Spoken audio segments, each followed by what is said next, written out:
What if I told you that some of the most mind-blowing discoveries of modern science were already spoken about more than 1400 years ago? Not whispered in a university hall, not written in a research journal, not discovered through billion-dollar experiments, but spoken in the middle of a desert to a man who could not read or write.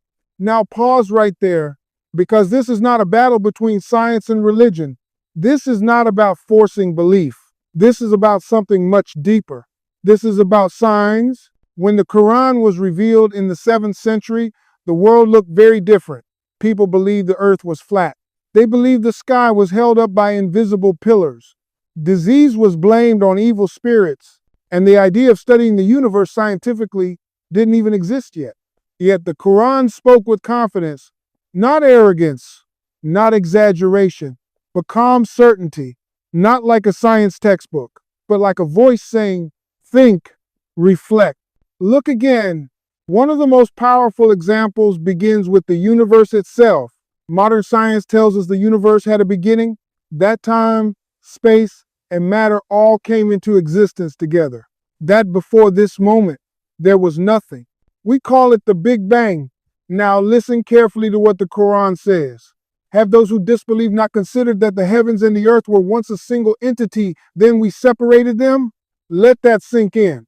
A single entity, then separation. 1400 years ago, no telescopes, no satellites, no equations. Yet today, physicists describe the universe starting from a single point, compressed, unified, then expanding outward. Coincidence? Or something more? Now let's go even deeper. For centuries, scientists believed the universe was static, unchanging, frozen in place, until the 20th century, when Edwin Hubble discovered something that shocked the world. The universe is expanding. Right now, at this very moment, galaxies moving away from each other, space itself stretching. And the Quran says, in the heaven, we built it with power, and indeed, we are expanding it, not we expanded it. Not, we expanded it once. We are expanding it. Present tense. That verse existed long before humanity had the tools to understand it. It didn't change. It didn't update. It waited. Now let's talk about you, about me, about human life itself. Embryology is one of the most complex fields in modern medicine. Understanding how a human being forms inside the womb took centuries. Microscopes, imaging technology, advanced research. Yet the Quran describes human development in stages. A drop, then something that clings, then a chewed-like substance, then bones, then flesh. These are not random words. They are specific, sequential. At a time when cutting open the human body was forbidden. At a time when no one could see inside the womb. And today, when scientists compare these descriptions with modern embryology, many stop. They pause. They reflect. And here is something important. The Quran never says, this is science. It says, these are signs. Signs for who? For people who think, look at the earth. The Quran describes mountains as pegs. Today, geology confirms that mountains have deep roots beneath the surface, stabilizing the earth's crust, preventing excessive movement. You don't see that from the outside. You only discover it when you dig deep.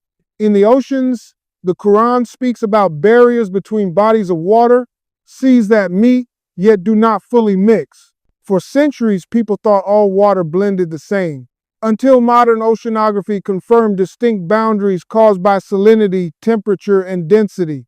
Again, signs. So now the real question emerges. Was all of this coincidence? Was it poetic language that just happened to match reality later on? Or was it knowledge beyond human reach? Islam does not ask you to turn off your brain. It does the opposite. Again and again, the Quran asks, do you not reflect? Do you not reason? Do you not think? Science tells us how things work. Islam tells us why. Science explains the mechanism. Religion addresses meaning. Science can tell you how the heart beats, but it cannot tell you why love hurts. Science can explain how the universe functions, but it cannot explain why you exist or what your life is for. Islam never claimed the Quran was a science book. It claimed it was guidance, and guidance does not compete with discovery, it inspires it. That is why during the golden age of Islam, Muslim scholars led the world in astronomy, in medicine, in mathematics, in physics, because faith did not block curiosity, it fueled it. They believed studying creation was a way to know the Creator.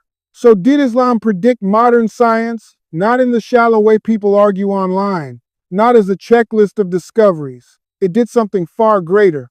It placed markers in revelation.